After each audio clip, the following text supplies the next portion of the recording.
शुक्रस्यांतर्गते भौमे लग्नात् केंद्र त्रिकोणगे स्वच्छे वा स्वर्क्षगे भौमे लाभे वा बल संयुते लग्नाधिपेन संयुक्ते भाग्य कर्मेश संयुते तद्भुक्तौ राजयोगादि संपदः शोभनां वदेत् वस्त्राभरण भूम्यादेष्ट सिद्धि सुखावह।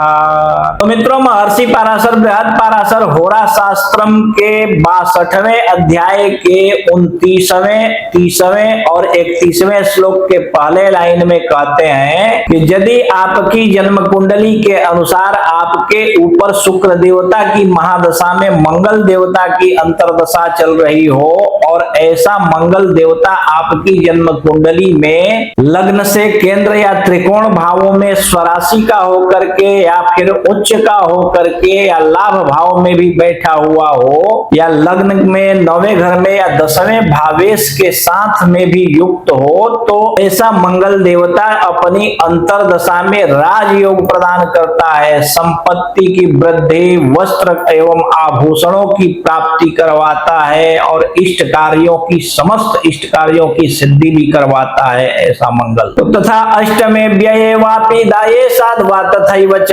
शीतज्वरादि पीड़ा च पितृमात्रे भयावहा ज्वराद्यधिक रोगाश्च स्थान भ्रंशो मनोरुजा। 31वें श्लोक के दूसरे लाइन और 32वें श्लोक में महर्षि पराशर कहते हैं कि यदि आपकी जन्म कुंडली में दशा नाथ से यानी कि शुक्र देवता से ऐसा मंगल अगर 8वें या 12वें घर में बैठा हुआ हो तो शीत ज्वर एवं माता पिता को बहुत ज्यादा कष्ट एवं अत्यधिक रोगों से ग्रसित कर देता है। मनोविकार के कारण स्थान हानि या उच्चाटन जिसे कहते हैं ऐसी स्थितियां बन जाती है। अपने स्वजनों से भी बहुत ज्यादा धन की हानि एवं कलह तथा सरकारी लोगों से भी विरोध करवा देता है ऐसा मंगल। व्यवसायाद फलम नैष्टम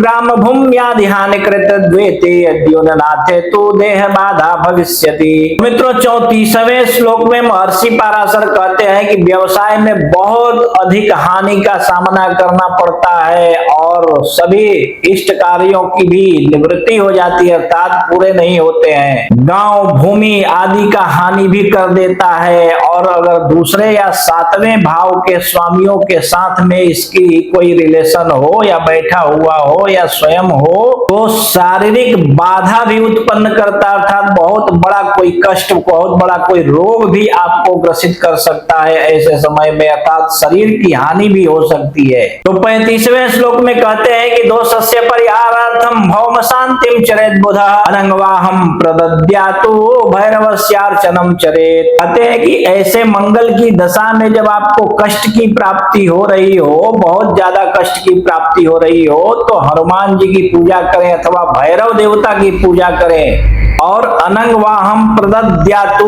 अर्थात बैल का दान करें अथवा साढ़ दान जिसे कहा जाता है, साढ़ का दान करें जिससे कि आपको अनेकों प्रकार से सुख शांति और समृद्धि की प्राप्ति होगी ऐसे मंगल देवता अगर अनुकूल ना हो तो भी। तो मित्रों, यहाँ पे ध्यान देने वाली बात है कि मंगल देवता की स्थिति का सही तरीके से यदि आपने आकलन कर लिया या समझ गए मंगल देवता को तो निश्चित रूप से मंगल देवता से आप शुभ फल की प्राप्ति कर सकते हैं। अथवा कभी कभी ऐसा होता है शनि के साथ में यदि मंगल देवता कहीं अशुभ स्थितियों में बैठे हुए हों या फिर राहु केतु के साथ में बैठे हुए हों ऐसे मंगल देवता तो निश्चित रूप से मंगल देवता अशुभ फल ही देते हैं। तो अगर अशुभ फल आपको प्राप्त हो रही है तो किस प्रकार का अशुभ फल आपको प्राप्त हो सकता है इस बात को यहाँ पे समझ लीजिए कि सरकारी लोगों से कलह करवाते हैं, विरोध करवाते हैं, बहुत ज्यादा कलह आपके द्वारा होने लगता है, आपको मनोविकार सदैव बना रहता है, केवल निगेटिविटी मन में हर प्रकार से आपके मन में सदैव नकारात्मक बातें ही गूंजती रहती है, घूमती रहती है। गांव